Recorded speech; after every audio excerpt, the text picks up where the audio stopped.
noche en punto. Comenzamos nuestra emisión de sábado. Bienvenidos a Noticias RCN. Melissa ya es un huracán. En varios países se siente el paso de este fenómeno y Colombia es uno de ellos. Ya hablamos del tema. Mañana habrá jornada electoral en el país. En minutos les contamos cómo se prepara todo para las consultas del pacto histórico. Sigue el revuelo después de que el gobierno Trump incluyera al presidente Gustavo Petro y 3 personas de su círculo cercano en la lista Clinton. Cada vez se van conociendo más implicaciones. Tenemos videos que muestran cómo los piques ilegales son cada vez más peligrosos en Bogotá. En minutos les presentamos un informe especial.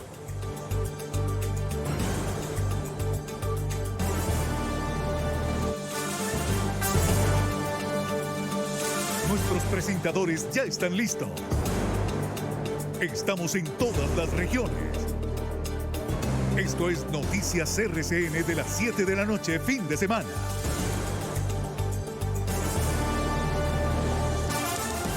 Iniciamos hablando de la alerta por el avance del huracán Melissa en el Mar Caribe. El fenómeno que ya cobró 3 vidas en Haití avanza con vientos máximos sostenidos de 150 kilómetros por hora y una alerta vigente está en el sur de la isla La Española y en Jamaica, donde pueden registrarse inundaciones repentinas y deslizamientos de tierra. Cuba emitió una alarma de huracán.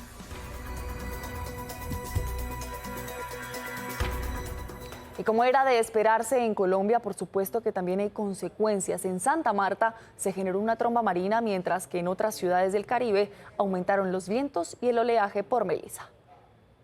El paso de Melissa por el Caribe sigue generando fenómenos naturales y afectaciones. En las últimas horas, una tromba marina apareció en la bahía de Santa Marta y de Taganga. Bueno, con estas fuertes lluvias que se han presentado en la ciudad de Santa Marta y por los reportes que tenemos del IDEAN, hacemos una prevención a todas las personas de no acercarse a las orillas de los ríos, ya que hay crecientes súbitas y los pronósticos es que va a seguir cayendo mucha agua. Sin embargo, en otros puntos de la costa caribeña se han registrado problemas. En La Guajira y Atlántico se han reportado precipitaciones y algunas inundaciones, poniendo en alerta a las comunidades, mientras que en el archipiélago de San Andrés y Providencia la preocupación se centra en el fuerte oleaje que dificulta el zarpe de embarcaciones. Amaneció el puerto con restricción para actividades marítimas debido a la lluvia, la baja visibilidad y los vientos que se presentaron.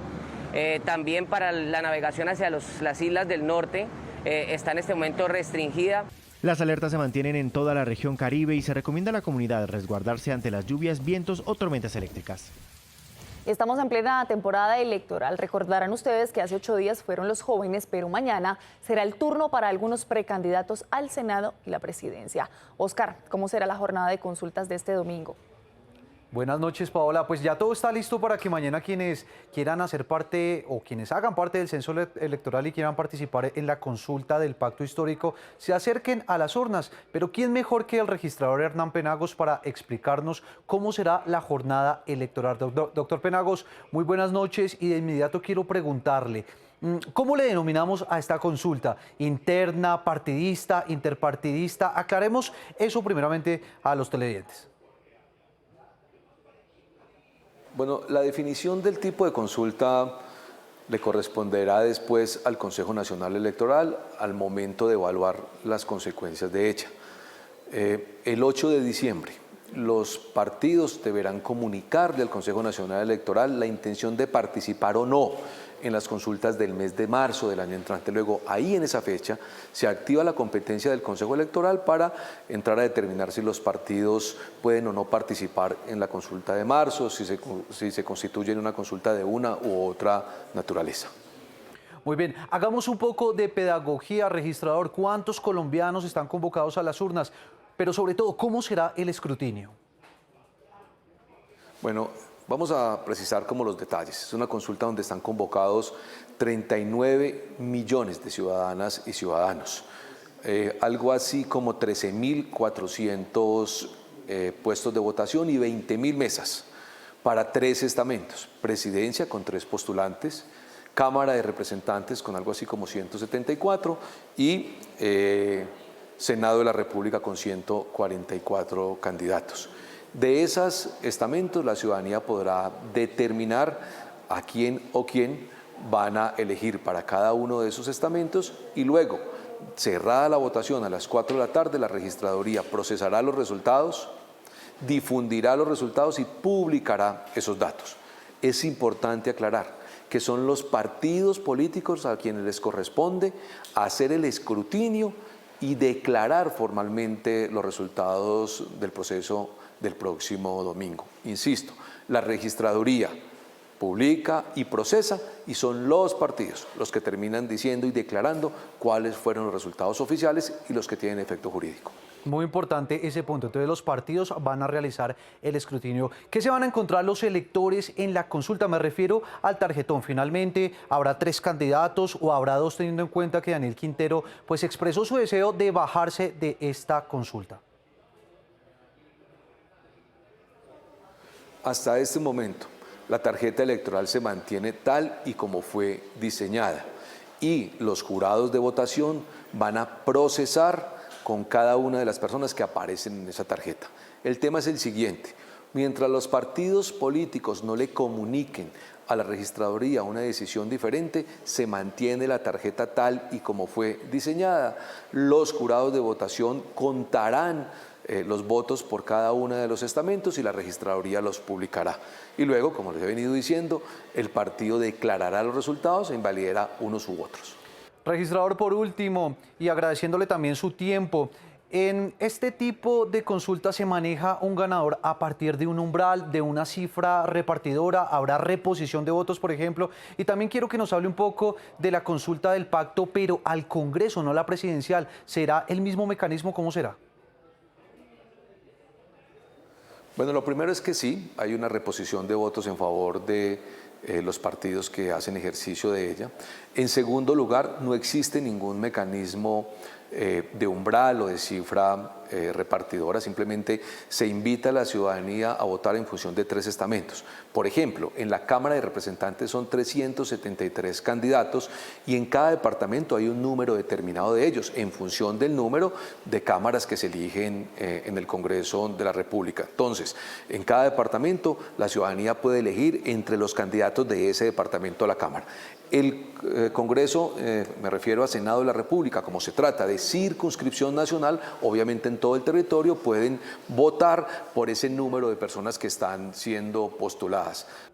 Al registrador Hernán Penagos, muchas gracias. Ya saben, a quienes quieran participar de esta consulta el día de mañana pueden acercarse a las urnas desde las 8 de la mañana. Recuerden que esta consulta tiene un valor de 200.000 millones de pesos. Podrán escoger entre 3 precandidatos a la presidencia del Pacto Histórico, 144 al Senado y 373 a la Cámara de Representantes. Entonces, ahí está la investigación y también la pedagogía por parte del registrador Hernán Penagos. Paola, usted tiene mucho más. Oscar, por supuesto que sí. Pues déjeme contarle que las autoridades ya activaron un completo dispositivo de seguridad en todo el país para la jornada de mañana. Hemos hecho una revisión junto con el registrador, igualmente con la Procuraduría Delegada para los procesos electorales, igualmente también con miembros de algunos partidos, y hemos definido hacer una cobertura especial, hacer un despliegue superior al que se ha planeado para que esos sectores donde la semana pasada hubo algunas situaciones de manejo de orden público pues estén cubiertas y logremos obviamente que los electores puedan hacer derecho al uso del voto como corresponde por Constitución. Pues en las ciudades también va a haber medidas especiales. Panorama Nacional en Noticias RCN. En Medellín habrá 250 puntos y 612 mesas de votación para la consulta popular del Pacto Histórico, cuya seguridad estará a cargo de 1.800 uniformados de la policía. También habrá presencia del ejército y el puesto de mando unificado se instalará a las 7 de la mañana. En Santander ya fue instalado un puesto de mando unificado para garantizar la seguridad durante esta jornada electoral. En Bucaramanga fueron habilitados 180 puestos de votación para que participen 522.000 personas. Cerca de 2.000 soldados de la 5ª Brigada del Ejército Nacional fueron desplegados para acompañar estos puestos de votación durante la jornada de consulta del Pacto Histórico en el nororiente colombiano. Más de 900 uniformados del Departamento de Policía de Bolívar garantizarán el orden público durante las consultas interpartidistas de este domingo 26 de octubre. En total son 113 puestos de votación con 190 mesas habilitadas para votar, distribuidas en los 34 municipios y 7 corregimientos. En Bogotá, con motivo de la jornada de consultas internas de partidos, habrá ley seca desde este domingo a las 3 de la mañana hasta el próximo lunes a las 6 de la mañana. También en Bogotá y Cundinamarca ya se suspendieron los permisos de porte de armas y esta medida estará vigente hasta el próximo lunes 27 de octubre a las 6 de la mañana. Tenemos ya las 7 de la noche, 10 minutos, y hablamos de alias El Caleño porque en las últimas horas mucho ha sonado ese nombre. Este hombre sería el octavo implicado en el asesinato de Miguel Uribe. Sin embargo, este señor ya tenía un largo expediente. Es más, cayó preso por otro delito. Hoy, Oscar Ramírez nos presenta más del Caleño. Jorman David Mora Silva, número de identidad 1. Quien aparece en pantalla es la octava persona capturada por su presunta participación en la logística del atentado sicarial contra el precandidato presidencial Miguel Uribe Turbay, ocurrido el pasado 7 de junio. Un fiscal de la unidad de vida vinculó a Jorman David Mora Silva, conocido como El Caleño, por los delitos de homicidio agravado, concierto para delinquir y uso de menores en la comisión de delitos. Este joven no era desconocido para las autoridades, ya tenía antecedentes judiciales y de hecho había sido capturado en mayo para responder por el delito de hurto. Él acepta su responsabilidad por el delito de hurto calificado y agravado. Las investigaciones apuntan a que durante la planeación del atentado contra el dirigente político del Centro Democrático, El Caleño habría sido el encargado de reclutar al menor de edad que debía ejecutar el ataque armado, cumpliendo órdenes directas del jefe de la banda. De acuerdo con información establecida por Noticias RCN, los investigadores tratan de establecer si esas videollamadas con las que se habrían contactado con el menor se realizaron mientras El Caleño estaba detenido en una estación de la policía de Engativá. Entre las pruebas clave que lo comprometen están los chats hallados en el teléfono de Harold Daniel Barragán, el séptimo capturado en este caso. En un grupo de WhatsApp donde se coordinó el crimen, los mensajes son contundentes. Sí, socio, hasta usted es amigo de Chip y Manny. Con esto lo digo todo, sale más comprometido Miñero. Sale más comprometido Miñero que fue y buscó al Caleño para que Caleño buscara ese chinche. ¿Listo? ¿Listo mi llave? Además que no se haga el bobo, que el chinche ya lo sapió, que no busque culpables, ni nada de eso. Usted consiguió al Caleño y Caleño consiguió a ese chinche. Son pruebas que según los investigadores confirman la cadena de mando y el rol reclutador que habría tenido El Caleño en esta estructura criminal. Y cómo después de ejecutado el ataque, los diferentes miembros de esta estructura ilegal intentaron deslindarse señalando al Caleño como el responsable de conseguir a alias Tians. Pues yo le cuento que su amiguito El Caleño estaba comprometiéndolo a usted, a todo el mundo para salvarse él, ¿sí me entiende? Eso es lo que está pasando, y el que no quiere aceptar es que el chinito ese ya fue y lo sapió. Eso es lo que está pasando, ¿listo, manito? Caleño fue la última persona que tuvo comunicación con el man. Él tiene que saber más del man que yo, Pues pregúntele a él, ¿no ve que usted es re socio del chino? Pero el caso no solo ha destapado nuevas capturas. La Fiscalía confirmó que uno de los fiscales que investiga el magnicidio recibió amenazas de muerte presuntamente relacionadas con su labor en este proceso. En las últimas horas, el padre de Miguel Uribe y la defensa jurídica de la familia, encabezada por el abogado Víctor Mosquera, rechazaron las amenazas y pidieron garantías para los investigadores y las víctimas. El congelamiento de activos y bienes en Estados Unidos es parte de las implicaciones que trae figurar en la lista Clinton. En Noticias RCN hablamos con un experto que nos explicó, además de las consecuencias, quiénes más pueden hacer parte del listado y si es posible salir de él. Estas son algunas de las implicaciones que conlleva estar incluido en la denominada lista Clinton. Tiene implicaciones jurídicas económicas muy graves en el sentido de que todas las cuentas bancarias y propiedades que esa persona tenga en los Estados Unidos o en sus territorios serán bloqueadas de manera inmediata y sus activos congelados también. Aunque el Departamento del Tesoro argumentó que la designación contra el presidente Gustavo Petro, dos de sus familiares y el ministro de Interior está relacionado con falta de acciones para detener el tráfico de drogas, esta no es la única razón por la que una persona podría ser incluida. También terroristas internacionales, dictadores de regímenes dictatoriales y grandes violadores de los derechos humanos. También hablan de cuáles serían los pasos para que algún designado deje de estar en el listado. Que eso es un procedimiento administrativo que el ofendido puede llevar a cabo ante la misma OFAC si la OFAC mantiene su decisión de mantener, en este caso, al presidente Petro y sus familiares en la lista OFAC. Sus abogados podrían entablar una acción de tipo judicial administrativo ante los tribunales federales administrativos para buscar un pronunciamiento judicial y lograr que se excluya a ellos de la lista OFAC. Petro se convierte así en el primer mandatario colombiano en ser incluido en la lista de la OFAC.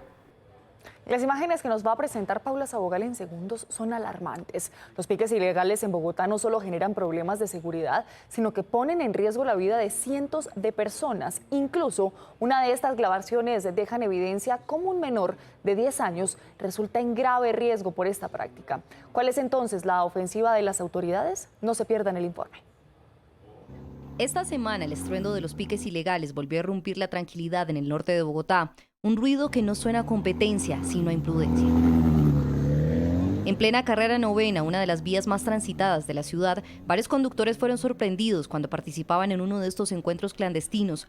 Las cámaras de seguridad registraron el momento en el que los vehículos se preparan para la carrera. Incluso dentro de uno de ellos había licor, como si el pavimento se convirtiera en escenario de fiesta y no de riesgo. Cuando las patrullas de tránsito aparecieron, la escena cambió. El resultado, 35 comparendos y más de 10 vehículos inmovilizados. Pero esta es una actividad que estamos permanentemente ejecutando. Este año ya hemos hecho 274 operativos donde se han impuesto 1.583 órdenes de comparendo y asimismo se han inmovilizado 361 vehículos. Pero el operativo de esta semana es apenas la muestra de un fenómeno que sigue alarmando a las autoridades. En videos grabados por los mismos asistentes se evidencia hasta dónde llega la imprudencia. Un menor de apenas unos 7 años es quien da la señal de salida entre dos carros que arrancan a toda velocidad. Un supuesto juego muy peligroso que deja ver la falta de conciencia y el riesgo al que exponen incluso a los más pequeños.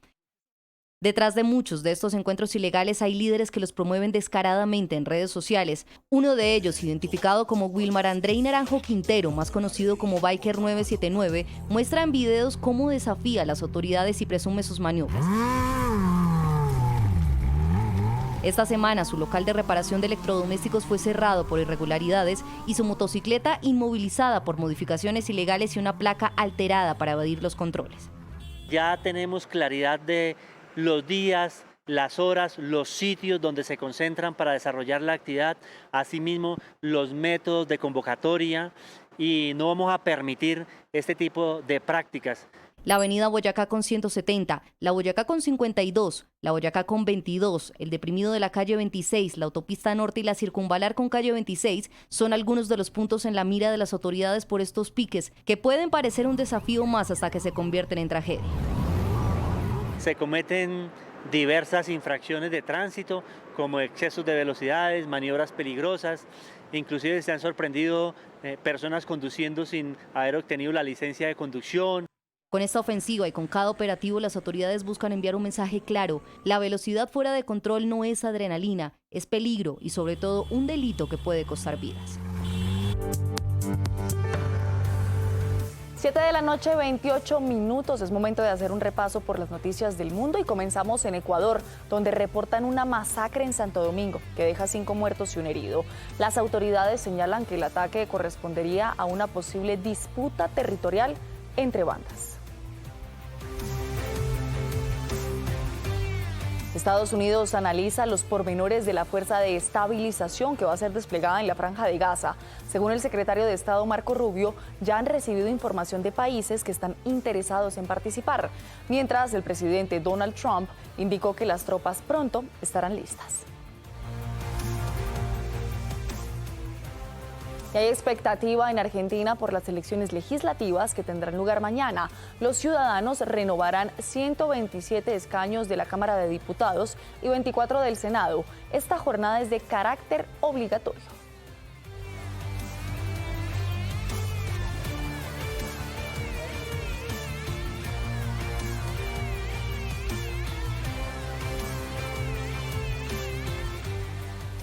Volvemos con noticias nacionales porque Cali no solo vibra con la música, con Shakira, sino también con la cultura. La Feria Internacional del Libro 2025 está en pleno desarrollo y nos vamos a conocer detalles con nuestra directora de fin de semana, Nancy Velar. Nada hoy. Sí, señora Paola, así es. Yo sigo aquí en Cali disfrutando del segundo día de la Feria Internacional del Libro de Cali. Quiero contarle algo muy bonito que pasó hace unas horas. Hoy venía a presentarse a un conversatorio la escritora Virginia Petro de León. Ella es de Córdoba, tiene solamente 27 años, pero se ha convertido un éxito entre las mujeres y también entre los hombres, hay que decirlo. Mire, la cantidad de gente que estaba haciendo fila no se la puede describir, era gente esperando poder entrar a ese conversatorio, y es que ella vino a hablar precisamente de este libro tan hermoso que publicó hace muy poco y se llama Después del amor, nosotras. Virginia Petro de León, anoten ese nombre porque ella se está convirtiendo casi que en una rockstar en la literatura colombiana.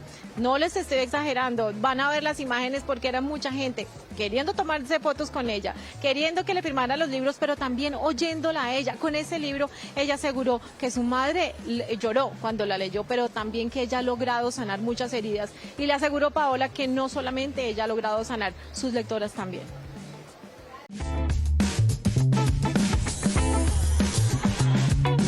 Lo que yo había vivido y lo que yo había sentido con el mundo literario era lo que sí es la respuesta a lo que significa para mí la poesía. Durante muchísimos años, cuando no encontraba salida, cuando no encontraba a quién contarle las cosas, cuando me sentía muy en soledad, era la poesía la que me respaldaba y la que me hacía sentir de nuevo como en casa y segura.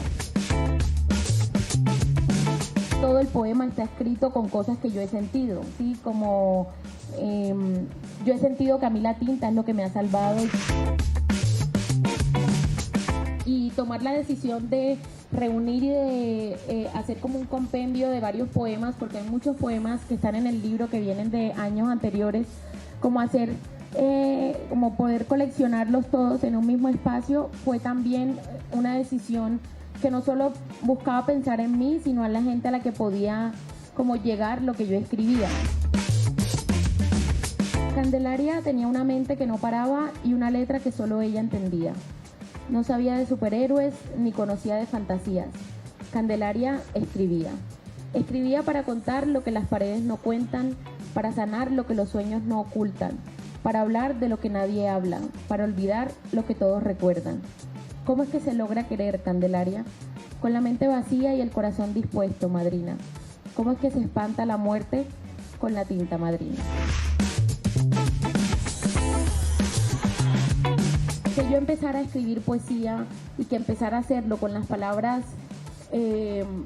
con las descripciones exactas de lo que había pasado, fue empezar a confiar en mi intuición y empezar a darle voz a la intuición de cientos de mujeres que están viviendo procesos que todavía no les permiten decir en voz alta qué fue lo que sucedió.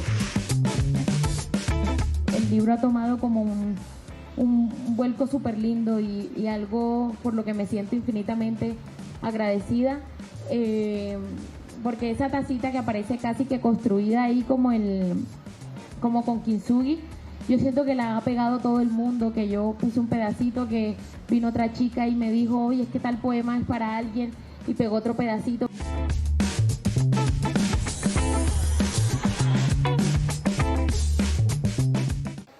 Bueno, y a las seguidoras les tengo una buena noticia. Próximamente Virginia va a volver a sorprendernos con una publicación, esta vez no de poemas como este libro del que les acabo de hablar, sino de cuentos, así que atentos porque muy pronto la vamos a tener en todas las librerías del país y dando más charlas y conversatorios. Y seguimos hablando de jóvenes porque el director de Noticias RCN, José Manuel Acevedo, también está aquí en Cali. Hace minutos terminó la charla de su libro Los 40 en menos de 40. ¿Qué mensaje nos deja José Manuel Acevedo con estas entrevistas que hizo a los jóvenes?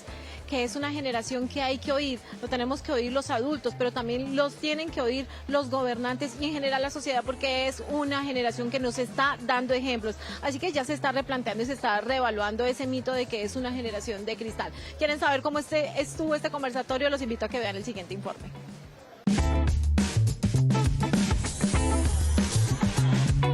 Arrancamos los 40 de menos de 40 y evidentemente sí, Juan, para responder tu pregunta, me quedo con la convicción de que este país está hecho de mucha más gente buena que gente mala y que esas historias de la gente buena a veces no se cuentan suficientemente y por eso vale la pena empeñarnos como periodistas en hacer este tipo de esfuerzos. Uno tiene el radar puesto todo el tiempo encontrando buenas historias, pero a veces se escapan otras y qué bueno que sea la misma gente joven la que dice, yo quiero participar, déjeme que yo también tengo una historia que contar. Y de ahí han emergido buena parte de los 40 testimonios que condensa este libro. De que a pesar de que le dicen que es la generación frágil, la generación de cristal, se levantan a partir de los tropiezos, de las puertas cerradas y quieren seguir adelante y quieren persistir. Eso me gusta mucho. Diferencias que son muy valiosas también que tienen que ver con el origen regional de cada uno de estos personajes. Hablando del Pacífico colombiano, uno se encuentra con historias como las de Lali Riascos, que es un muchacho cuyo título de entrevista es una frase del mismo, que dice, tengo 1000 razones para no ser optimista y sin embargo sonrío. Creo que eso es una frase que resume en buena parte esas luchas de líderes sociales como él.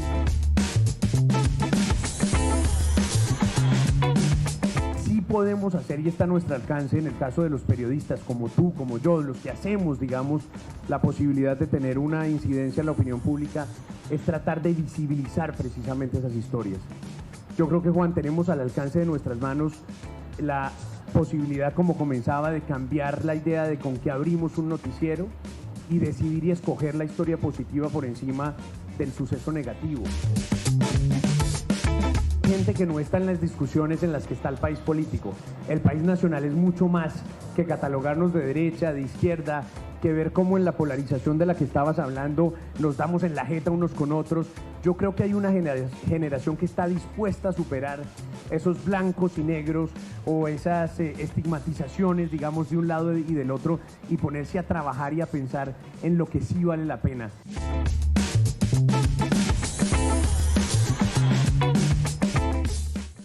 Es una generación que nos demuestra que sí se puede, desde sus diferentes realidades, nos demuestra que hay futuro en Colombia, así que párenle bolas a los jóvenes. Eso es todo por ahora, yo me despido, pero los espero en nuestra próxima misión con más de la Feria Internacional del Libro de Cali. Feliz noche para todos.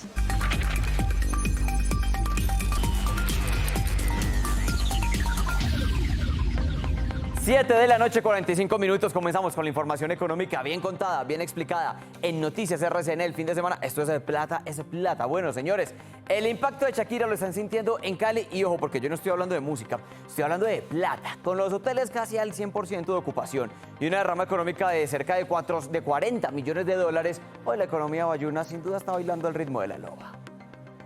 El concierto de Shakira es más que un concierto, es para nosotros una plataforma internacional. Estamos esperando aproximadamente 1.400 visitantes extranjeros, Estados Unidos, Ecuador, España, Panamá. Pero para lo más importante es la activación de todo este sector gastronómico, hotelería al 94%, 21 millones de dólares por cada presentación de Shakira. Creemos que zonas como el Parque del Perro, aledañas a la Roosevelt y más hacia el centro sur de la ciudad van a vivir el impacto de lo que puede llegar a traer todos los turistas que van a estar visitando nuestra ciudad durante estos próximos días. Que vuelva el programa Mi Casa Ya. Sin duda esa es una de las grandes conclusiones que deja el Congreso de Constructores. Ese evento finalizó ayer en Barranquilla. Miren, allí se puso sobre la mesa varios temas y varios temas muy importantes, sobre todo retos que va a tener el próximo presidente en materia de vivienda. Si hay una palabra que se escuchó de principio a fin en el Centro de Eventos Puerta de Oro de Barranquilla durante el Congreso de Camacol fue optimismo. Los constructores le apuestan a la reactivación del gremio y a que las familias colombianas vuelvan a tener opciones para adquirir casa propia. Optimismo hacia el futuro, haciendo propuestas para reconstruir a Colombia, para recuperar la importancia del sector de la construcción, de la vivienda social para el bienestar de todos los colombianos. Durante 3 días, Barranquilla fue epicentro de diálogos y debates en los que constructores, inversionistas y la banca plantearon estrategias para facilitar el acceso a la vivienda. Trabajamos con Asobancaria, con Asocajas para proponerle al país caminos para vencer la informalidad del crecimiento urbano en Colombia. Una de las conclusiones que dejó el Congreso es la necesidad de revivir el proyecto Mi Casa Ya. Mi casa ya. Bueno, y hablando de vivienda, hay una frase bien importante que es bien popular. Además, tener casa no es riqueza, pero no tenerla es mucha pobreza. Se los digo porque más de 20.000 familias colombianas durante lo que va el 2025 ya pudieron cumplir ese sueño de tener casa propia. Y una de las alternativas más eficientes, sin duda, es acudir al apoyo del Fondo Nacional del Ahorro. Tener casa sí es posible, así lo aseguró la presidenta del Fondo Nacional del Ahorro, con los planes que pueden hacer realidad los sueños de las familias colombianas. Sí es posible tener una vivienda propia y una vivienda digna. Está el gobierno nacional a través del Fondo Nacional del Ahorro para facilitar ese financiamiento a los colombianos y lo pueden hacer con nosotros, más de 70 puntos de atención a nivel nacional. Acérquense para que puedan acceder a estas líneas que tenemos en la entidad. Diferentes planes hipotecarios que se ajustan al presupuesto del colombiano de a pie.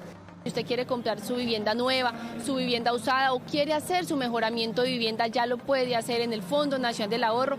Aprovechen que ya en lo que va corrido del año van más de 20.000 familias beneficiadas con el Fondo Nacional del Ahorro para que puedan cumplir ese sueño.